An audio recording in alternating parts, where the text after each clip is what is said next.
Hi guys, welcome to Office Blokes React. I'm Office Bloke Dave. I'm Office Bloke Mike. I'm Office Bloke Daz. We're only the Office Blokes, aren't we? Indeed. There we go, that was different. Well done. Yeah, it took me ages. It took me ages to think of that. We're only the Office Blokes. Well done. This week in Sportsball, NFL Week 7 edition. Yep. Right, come on. Cruising through it. Yeah? Yeah, I'm not saying I'm personally responsible for the Eagles doing so well, but since I picked them as my team, they've been doing pretty well. Yeah, still not won out yet, though. Hmm? Still not won anything yet, though. Early days. Early days, yeah. Doesn't matter. It's what happens in the postseason that's what matters. Spoken like someone whose team isn't winning all the games. It's like, well, 6-1 ain't bad, mate. But if it's like you're one of them that would be pumped because you've done a 250, 300 yard drive on a golf course and then fucking 5-putt. I would never do that. Yeah. You never catch me playing golf. So it's fine. Right, so this week in Sportsball, NFL Week 7 edition. Let's get into it. Bad. No words have more accurately described the Arizona Cardinals. Even with DeAndre Hopkins back, the struggles to launch are very real. However, the Saints were more than eager to hand the game to them on a silver platter. They took inspiration from some of the great restaurants in New Orleans. The finest pastries and turnovers imported from the Bayou. The Red Rifle shooting blanks to bumbling receivers. 2 charitable pick sixes to be used as a tax write-off at the end of the year. Even Arizona, for as done as they are with Cliff Kingsbury, shit couldn't refuse such gifts. Don't worry, New Orleans. Your season's wrecked, but this draft is very QB heavy at the top. Alright, you traded your first to Philly to move up in the last draft. The sales of a beat-up Purple Haze are gonna go through the roof. You thought things were bad in Carolina? Say goodbye to their best offensive weapon. Christian McCaffrey will no longer have to carry the burden of the entire offense. The Panthers were nice enough to ship him off to the opposite side of the country, so he wouldn't have to be reminded of the horrors he has witnessed. San Francisco is making their all-in push. They've learned from the Rams. Fuck them picks. Their 2nd, 3rd, and 4th this year, next year's 5th, useless. Acquiring McCaffrey will make them the deadliest offense in football. For about 3 quarters. Someone must have forgotten to tell the Niners that CMC is as reliable as Theranos' business plan. The ultimate high-risk, high-reward move. As for Carolina, it's tank time. Pick up another hobby. It's gonna get ugly. I will say that it did get pretty ugly for Carolina's opponent. Against an allegedly great team, they witnessed Tampa Bay completely self-destruct in nearly every facet of play. Oh, dear. Somewhere Matt Rule is crying into a bottle of Chimay Blue. The Panthers look significantly more competent without his influence. Although that could be because the Bucs are looking like ass that stayed out in the sun for way too long. Pure ineptitude that the organization hasn't seen since the Hugh Culverhouse days. I've seen more competence out of the people that wrote the NFL pylon. In fact, they can use this as script material, since it's as useless and overpriced as the Bucs are. Completely unable to solve the Panthers' defense, going 2 for 12 on 3rd down. Being gashed on the ground by Madden-generated players like Deontay Foreman and Chuba Hubbard. The Panthers allowed P.J. Walker to throw past the line of scrimmage today. And he did well. The Bucs' defense is out of sorts. Tom Brady is using his O-line of backups as a punching bag. And Tampa Bay's implosions become premium comedy to watch. Congratulations, you're automatically local. Deary me. You were warned, Tom. Father Time remains undefeated. You one-upped Adam Schefter, but was it worth it? The cavalry's here for Dallas. Dak Prescott has arrived with the Rohirrim. The sun is rising. Dak deliberately chose this week to return since the Lions' defense is like reliving horrific traumas. Unfortunately for him, it wasn't he that would be doing the terrorizing. It was the Cowboys' defense. Do you remember when Detroit had one of the best offenses in football? By driving at high speeds, they slammed right into a brick wall. Did you survive the crash? Good news, here are a pack of dogs ready to feast on your entrails. Detroit may have the lead, who cares? That so-called offense of theirs is going to be unmasked as the paper tiger they are. The Lions can crawl all the way to the goal line as their guts spill out onto the field of play. The hell didn't you challenge that, Dan? Wait a second, the rabid wolves got to him as well. They feasted on the Lions so ferociously there was nothing left but bones for the carrion birds. Some say the stench of their bodies permeated for miles. Detroit may be starting to turn on Dan Campbell, but I don't know if there's anything left to shred. Atlanta was riding all of this momentum thanks to a San Francisco squad that kept stepping onto bear traps. Unfortunately, the Falcons don't have an opportunity to reset them on the road. Cincinnati needs to bury their opponents. Their hope was destroyed when A.J. Terrell was taken out of the game due to injury. And Joe Burrow destroyed whatever hope was left with his precision passing. Almost 500 yards of it to make sure nothing was left to chance. If you hear anything underneath the ground, it's the Falcons gasping for air. The only silver lining?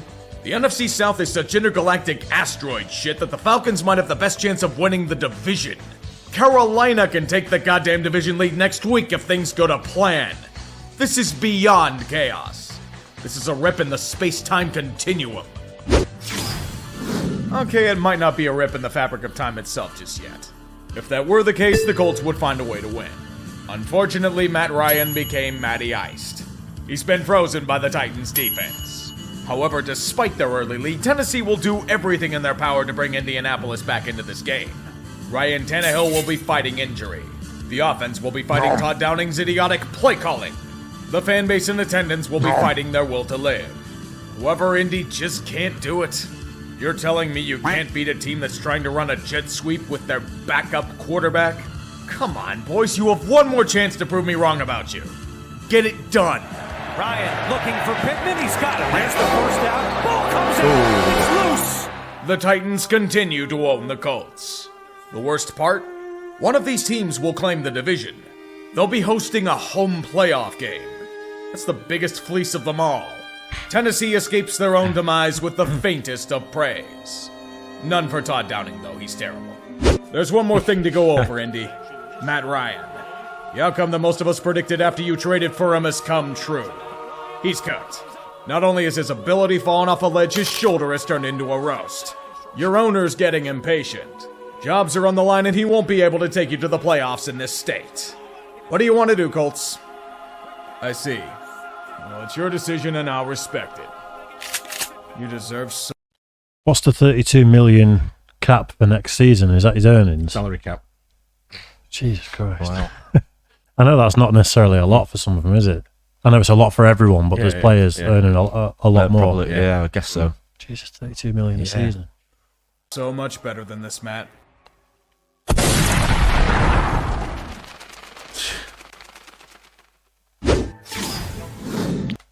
Wow. I'm going to test you as we go along on the teams, Dave. So, which two teams are they? This is so you can get grow your knowledge. It's fair. It's fair. It's the G's and the guys and the women. Yeah. You know what? I don't recognise either of them. If I was to guess, I'd literally be guessing just based off the letters, like W Wisconsin or somewhere. But I don't know. Mike? Green Bay Packers in Washington. Yep. Oh fucking hell! That's so. Washington what? Oh, I don't know. The Redskins. It used to be, yeah. Don't they not have a name now? Isn't it just Washington? I think it's the Commanders now. Is that what it is now? I think so. Right. Why didn't they go for WC then to make it obvious? Oh, yeah. We all dreamed of a world where the Packers lose to Washington this week. The joy and laughter it would bring would warm us during the winter freeze. And being embarrassed by Taylor Heineke. Oh, what a glorious sight. Too bad no one really thought it would happen. Green Bay, meet your Red Scare. You tried to be General MacArthur and invade mainland D.C.? Washington's going to throw everything they have at you to retreat back to South Korea. Nefarious elements have invaded their ranks. Or at least they think that's the case, because every crutch the Packers have relied upon over the years has been nowhere to be found. Aaron Rodgers is falling apart. The offense refuses to utilize their running backs until it's far too late. The only receivers getting attention are Alan Lazard and Randall Cobb. And Cobb's now hurt. I'd say throw the ball to others, but they'll bounce and drop like 50-50 checks. The only production is on the defense. They're saving their asses with two separate defensive TDs. Wait, one defensive TD. The other got called back because of... Is this a penalty? Perhaps Dan Snyder had dirt on the reffing crew or something, but that doesn't matter. What does is Green Bay ready to prep their news. Wow, great Past catch. failures could be blamed on special teams, or defense, or McCarthyism, or even lazy management. It's the entire offense. That was your safety valve. Yeah. And thanks to Heineke doing just enough to win, we get to recreate Winston Churchill's call to Hitler after Stalingrad. You lost to the commies. You blew it, boy. Oh. It was the Commanders, wasn't it? Yeah. What did you say? It was the Commanders. Right. Buccaneers. What they're called? No. Tampa Bay. Tampa Bay. I'm literally going off the beat. I've got no idea, just with an orange helmet. And don't make any ginger jokes. Do not make any ginger jokes. He's got an orange helmet. Hey. Let me think. Who plays in orange? You're proper putting me on the spot here because I've never actually paid attention to these logos. Yeah. I thought about it in the last one when we were watching it before. And I thought, next time it comes up, I'll try and stop it and see if Falcons. No. I'm just naming birds. Is it Baltimore Ravens? Yep. Fucking hell. Yeah. There's a B and yeah, and a Raven. I'm not sure about the other one though. I'm shit at quizzes. The only thing I've gone for is Cincinnati, but they've been on already. Yeah. And they've got like the thing. Yeah, tiger. They've got the tiger stripes as well, haven't they? Oh. I'm guessing at this. I'm not 100% sure, but I'm guessing at the Cleveland Browns. Right. We have seen them play in orange, haven't we, when we've reacted to stuff with it? Yeah. It's not a lot to go off, though, is it? No. Not a lot at all, that one. Here we see two teams that do everything in their power to lose football games.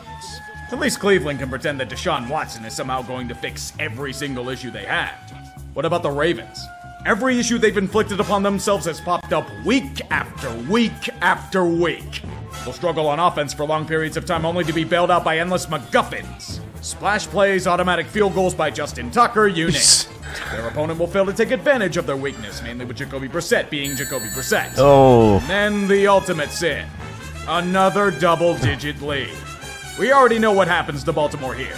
The defense keeps bending in critical spots to give up points. Surprisingly, the Ravens' offense didn't completely shut down this time. Justin Tucker automatically gave them 3 points. Unfortunately, their D couldn't do the same because Nick Chubb is a beast. Attention fills the air. Their lead is down to 3. I'd argue Justice Hill is the same, but oh, look at that, another critical fumble because ball control isn't a thing these days. Cleveland charging forward, only one thing can save Baltimore. The hex of Art Modell. This alleged touchdown to Amari Cooper? Not eligible. Offensive pass interference on a push-off. Pushed him. That penalty is questionable enough, but the first field goal attempt was called for a false start on the long snapper? They call that penalty now? Cue more pain. For the tie. Coup de grace, the timekeeper didn't bother to stop the clock until the 2-minute warning, thus proving their franchise is cursed. Baltimore once again escapes themselves because they take everything from Little Brother. The sad part is it's so common for the pros to be really a 3 or 4 on the Cleveland scale. Wow. Jacksonville Jaguars. New York Giants. New York who? Not Giants. I'm shit at quizzes and you're putting me on the spot now. That's why I'm falling. Titans. New York Giants. Giants. It's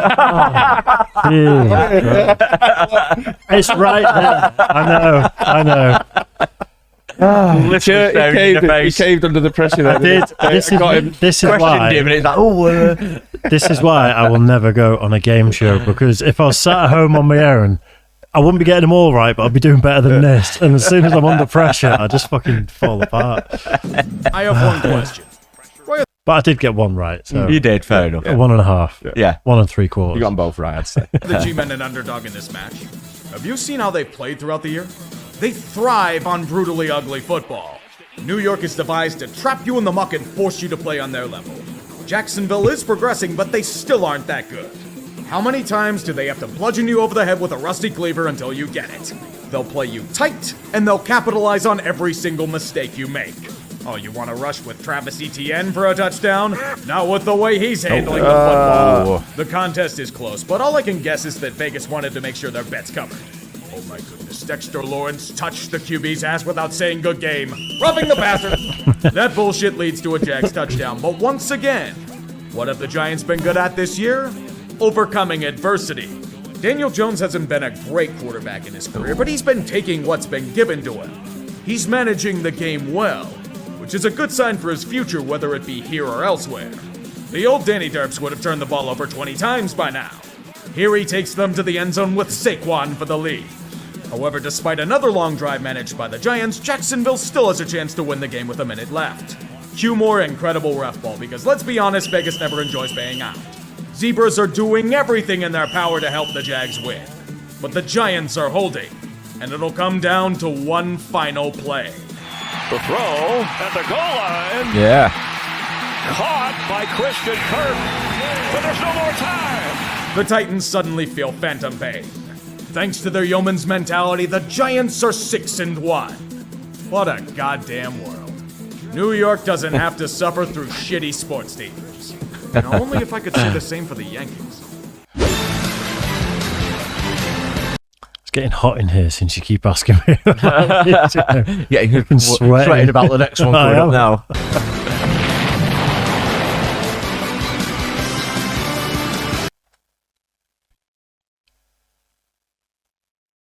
It's the Raiders. Yeah, well done, Dave. Yeah. From where? On in Las Vegas now. Is that right? I don't know, is it? Because they moved. It was the LA one that originally. The Rams. I was going to say the Rams for the left, to be honest. You're right. The Raiders. You're putting down mind games now. Mind games. In fact, think about it, Dave. I'm thinking about Texas on the left just because of the one star. What, the Lone Star? Yeah. Texas who, would you say? It's Tennessee Titans, isn't it? So not Texas. Texas. I know as well. That's the annoying thing, but I'm just completely fucking falling apart. I'll give you a big clue. Go on. It's not Texas. Right, okay. To be fair, I was going to say Texas as well. I don't know. I mean, it's obviously some sort of bull. It's the Houston Texans. Houston Texans. Oh. So I was along the right line. Yeah. I feel like I get half a point for that. Great tank of the Texans rolls on with haste. They've had some hiccups on the ride, particularly with an accidental win against Jacksonville, but their Super Bowl has already been celebrated. Jack Easterby was crucified for his many sins. Perhaps his evangelical power healed Derek Carr after an injury scare. In this version of Tank Bowl, we have a surprising offensive showcase. One where Josh Jacobs destroys whatever the Texans call a defense. However, the game is still neck and neck. The deciding factor in these matchups is a simple one. Who wants to lose more? Fortunately for Houston, the Raiders still fancy themselves as playoff contenders. The tank of tanks remains strong, and it will be confirmed by a tasty pick six cooked up to Duron Harmon. Another scare from Las Vegas results in their continued survival for another week. Just don't know if it'll be enough to get anywhere close to a playoff spot. Oh, a little bit too fast then. Mm-hmm. I've got no idea the bolt, the kind of lightning bolt. I don't know. Don't know. I'm completely guessing with that one. It's the Seattle Seahawks on the left. I didn't try the left, actually. So I Oh, was going to say the Seattle Seahawks. I was focusing on the bolt that I've got no clue whatsoever. Lightning McQueen. Yeah, I'll go for the Lightning McQueens. It's the gay NFL team. I don't know. If I had to guess, no. The LA Chargers. Yeah. I wouldn't have got that. No. Would you, Mike? No, I wouldn't, to be fair. It's only a matter of time before the Chargers will be unable to escape their awful coaching decisions. Perhaps in future press conferences, Brandon Staley will whimper about the analytics forcing them to get their asses kicked by Seattle in their home stadium. Analytics are a fine tool to help a team win, but so are the Seahawks themselves. John Schneider and Pete Carroll went from the chopping block to potentially having their asses saved in a month's time. Their 2022 draft class has quietly provided instant impact. The 12th man is now converting to a new religion, spreading the gospel of Tariq Woolen and K9 to the masses. Their PR campaigns will be more suffocating than the Seahawks were. Even zanier, the team no one thought would do anything is now leading the NFC West. An alleged powerhouse division being led by an alleged tank. Needs to do that when Denver's doing it. I was definitely trying to read all the teams. Yeah. They went quick. For them. There's winning to be done now. Fuck your narratives, a new one is being created about Chef Russ actively holding back the franchise.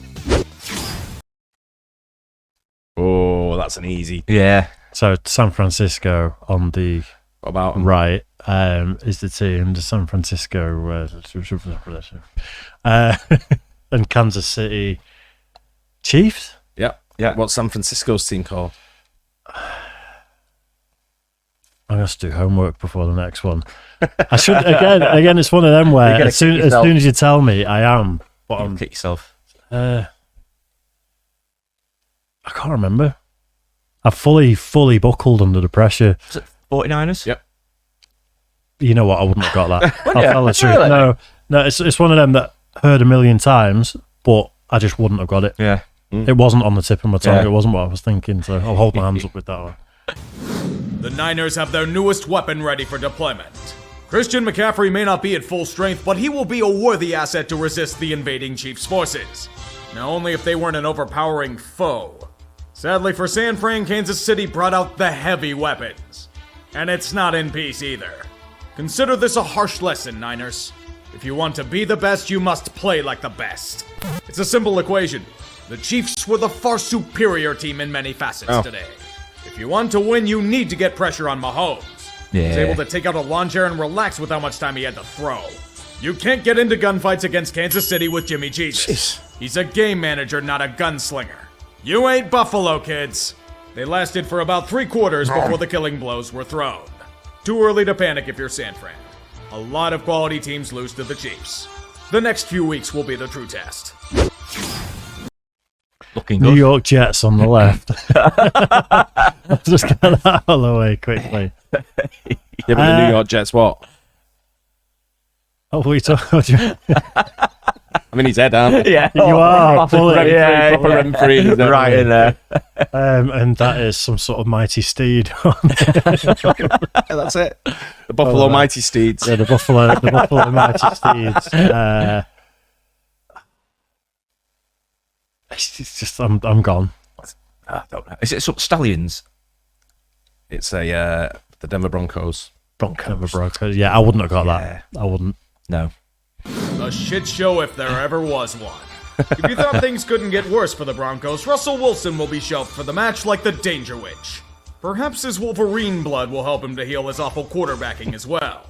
Speaking of bloodlines, Brett Rippon hopes to imitate his uncle and play against the Jets. Too bad he got his mid-90s form.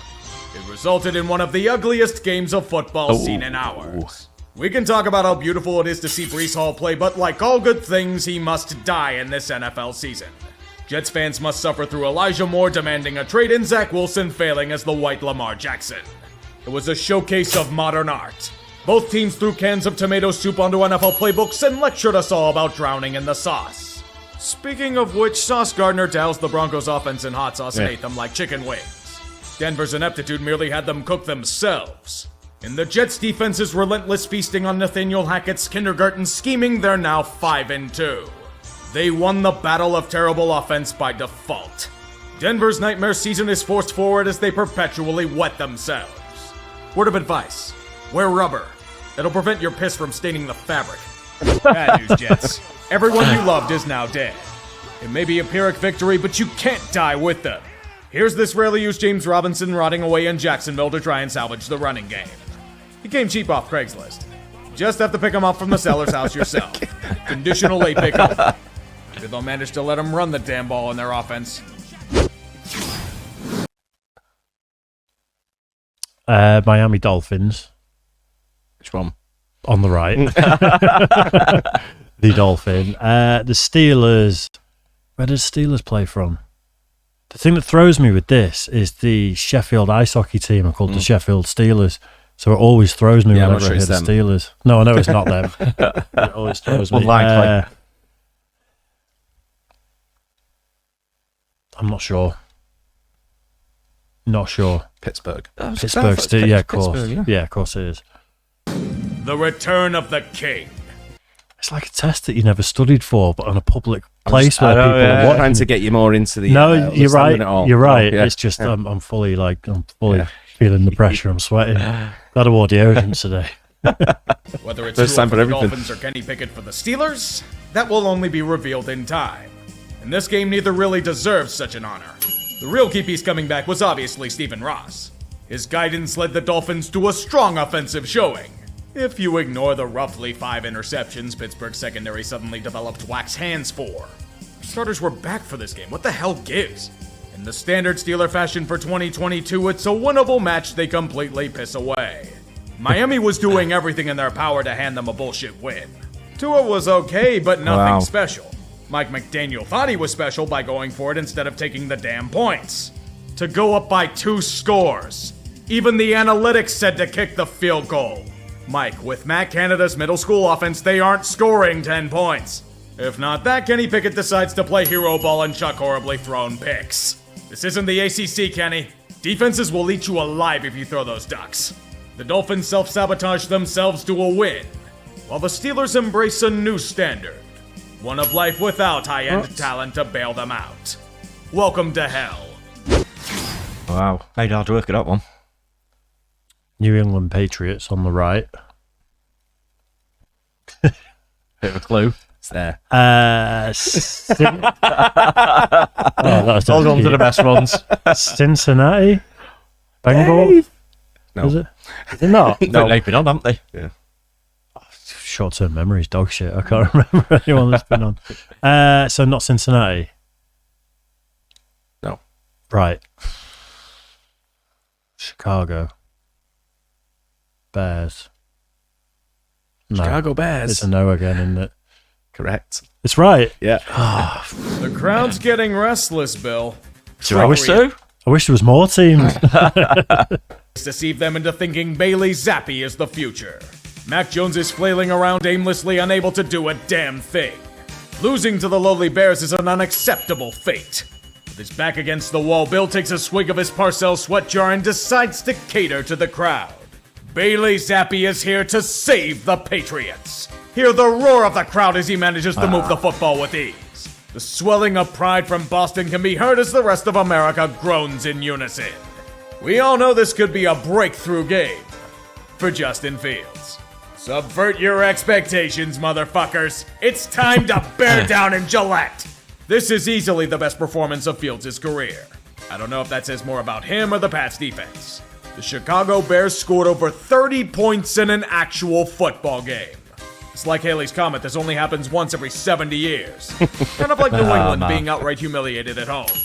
Good work, Patriots. You have a quarterback controversy on your hands and you have problems to deal with no matter who you pick. Have the fans been zapped yet? Not good. Football is a brutal game. May the bell toll for the fallen. Unit lost.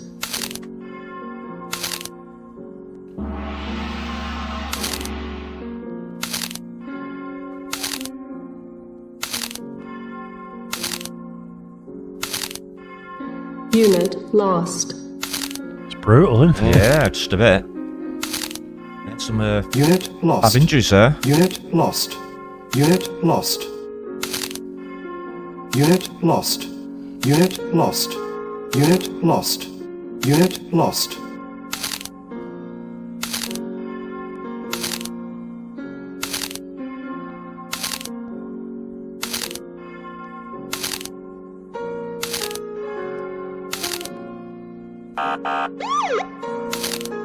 What? Weapons charges. Wow.